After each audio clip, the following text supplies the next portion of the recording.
We've got the most important video game news of all this week. Let's talk.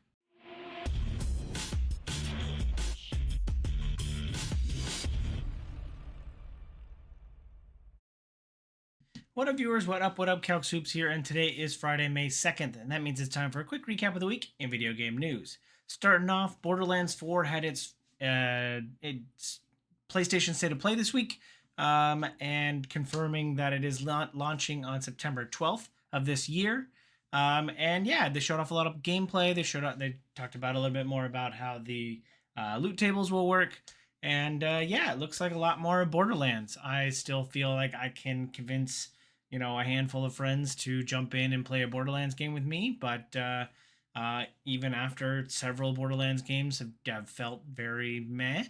But yeah, they talked about how it's loot's more important. They're gonna stop giving out so much stuff, but I feel like the looter shooter genre needs to be pushed forward, and I don't know if Borderlands is doing that, even though they kind of originally developed it. So yeah, I'm a little ambivalent about it, but I'm looking forward to potentially getting it and seeing if I can convince a couple friends to play it with me as well. But yeah, the characters look unique, like all the characters usually do.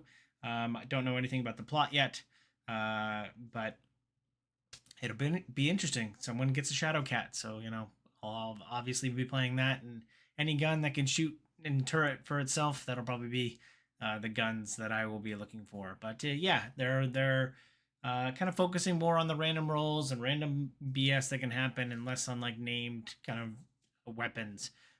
So yeah, let me know what you think of Borderlands down below in the comments. Moving on, Nexon has won a bid, I guess. They were bidding to see who could work with bidding on Blizzard, bidding to Blizzard on who gets to work on the next StarCraft game and mobile and Overwatch game. And I guess Nexon has won said bid and will be working on the next StarCraft game. I don't know if this means that it's StarCraft 3 or if it's a StarCraft spinoff. And then the Overwatch game they're working on, they're like bringing Overwatch to mobile, which, if they could do it on Call of Duty, why not bring Overwatch to mobile? But Overwatch isn't, has been somewhat dead since Marvel Rivals has hit the scene. So I'd be curious to see what they can do with Overwatch over there. And now I'm having to kind of question myself: do I trust Nexon more than I trust Blizzard to make their own IPs? And yeah, I don't know the answer to that question. In more Blizzard news, and going back to my World of Warcraft days, in the World of Warcraft official podcast this week, they talked about how they will be replacing what a lot of people use. A lot of people use add-ons in World of Warcraft to kind of help them micromanage all of their different abilities and cooldowns and all that kind of stuff. And rather than using third-party add-ons, Blizzard is announcing that they will be making their own kind of like add-on or UI feature that will allow you to run your own macros, which I'm getting really into the weeds on how World of Warcraft works and how you work through your skills with like macros and press of a button and you can do 3 things in a sequence or whatever. But yeah, it's surprising that even in the like 10 years since I've played World of Warcraft that they're just now getting around to it. So I think it's been a long time coming, but I trust Blizzard to make an add-on that works for cycling through your abilities more than I trust maybe a third-party tool. But maybe my trust is misplaced. But yeah, interesting stuff happening in the World of Warcraft. The biggest news, I know I didn't lead with it, but I started out with it in my cold open. The biggest news this week is that GTA 6 finally has a release date, and everybody who was launching a game in the second half of this year has breathed a sigh of relief, because as I called it, it is not coming out until 2026. Now that immediately Take-Two stock, and the CEO or whatever got on and said like the game will still make more money than God, and I definitely believe that, especially when it launches at $100 price tag. But yeah, it officially has a release date, and that release date is May 26th, 2026. So it is still over a year away from GTA 6 launching, but it will make all of the money. I've already seen a lot of reactions from developers saying that, hey, we've got a shot at winning the Game Awards this year because it's not going to be GTA 6, even though GTA or Rocksteady games usually don't win the Game Awards. They're just heavily present. but yeah, it's it'll be interesting. It's kind of like how Star Wars or Marvel movies don't really win Best Picture, even though they're the biggest movies out there.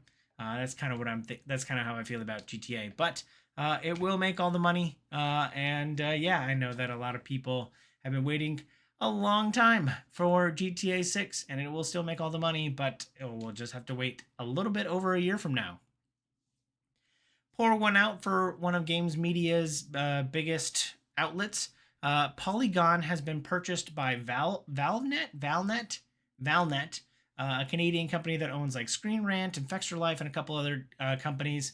But with this purchase, a lot of the staff has been laid off, and the other ones that didn't get laid off got left of their own volition. So I don't know what's left of Polygon to have been purchased, but it got purchased, and yeah. So I assume that whatever happens in this transition period, that the name Polygon will still live on, but whether or not it's written by all your favorite authors, that probably remains to be seen. So yeah, I'm curious what's going on with Polygon, but yeah, pour one out. That's very sad. They feature articles that I've linked to in many of these reports, so it's really sad to see that happening.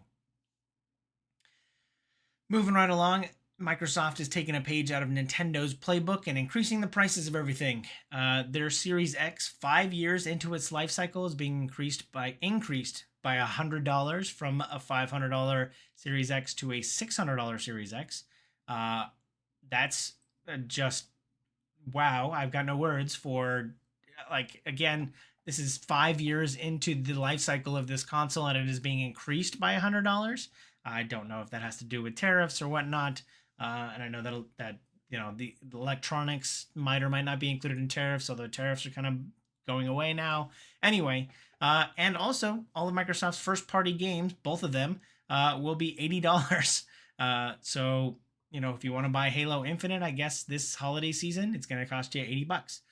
Or whatever their next first-party game is, which is Fable. I'm gonna have to pay $80 for Fable. That makes me sad. But I will pay that $80 because I'm excited for Fable. Or Elder Scrolls 6, which we won't get. What do you think comes out first, Elder Scrolls 6 or GTA 6? Put your comments down below. But yeah, one company pushes the $80 price point, and now all the other ones are going to start following up, and Microsoft, I guess, is second in line there.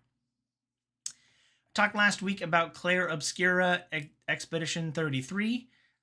Still think that is a janky and unappetizing name, but after 3 days and a 92 Metacritic, it has already sold 1 million units, even though it is also on Game Pass. So besides the people who are downloading the game for free and trying it out and giving it high ratings, it has also sold 1 million units via Steam and I guess PlayStation as well.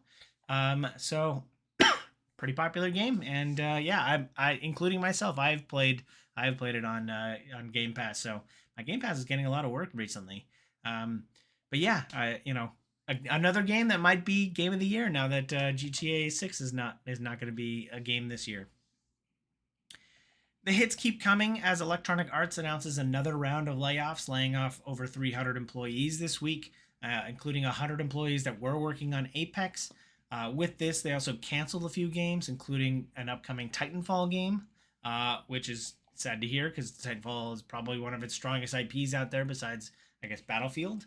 But yeah, that's, add another 400 people to the massive tens of thousands of people who have lost their jobs in the games industry over the last couple years. So sad to see that. If you have any friends at EA, reach out to them. I definitely will as well.